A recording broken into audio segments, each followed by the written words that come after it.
টানা ৩ মাসেরও বেশি সময় ধরে চলা আলোচনা শেষে বাণিজ্য চুক্তিতে পৌঁছালো টোকিও ও ওয়াশিংটন, যার আওতায় জাপানের রপ্তানি পণ্যের ওপর ১৫% শুল্ক আরোপ করবে যুক্তরাষ্ট্র। সোশ্যালে দেয়া এক পোস্টে বাণিজ্য চুক্তির বিষয়ে জানিয়েছেন ট্রাম্প ৯০ চুক্তির অংশ হিসেবে যুক্তরাষ্ট্রে $৫৫০ বিলিয়ন বিনিয়োগ করবে জাপান, যার ৯০% মুনাফা পাবে যুক্তরাষ্ট্র। জাপানের বাজারে উন্মুক্ত হবে যুক্তরাষ্ট্রের গাড়ি, চাল ও কিছু কৃষি পণ্যও। আমি সম্ভবত ইতিহাসের সবচেয়ে বড় বাণিজ্য চুক্তি স্বাক্ষর করেছি জাপানের সাথে। এটি সবার জন্যই ভালো হবে। আমি সবসময় বলি, চুক্তিটা যেন উভয় পক্ষের জন্য লাভবান হয়।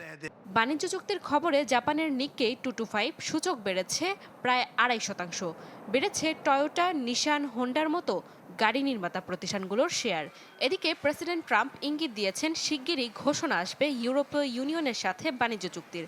পাশাপাশি আরও কয়েকটি দেশের সাথে বাণিজ্য চুক্তির প্রক্রিয়া চলমান বলেও জানান তিনি। জাপান ছাড়াও এদিন বাণিজ্য চুক্তি হয়েছে ফিলিপাইন ও ইন্দোনেশিয়ার সাথেও। দেশ দুটিকে যুক্তরাষ্ট্রকে দিতে হবে ১৯% শুল্ক। বিপরীতে মার্কিন পণ্যের ওপর শুল্ক প্রত্যাহার করবে ম্যানিলা। গেল বছরেও ফিলিপাইন থেকে $১৪ বিলিয়ন পণ্য আমদানি করেছে ওয়াশিংটন। নাদিয়া ইসলাম তুলি, চ্যানেল 24।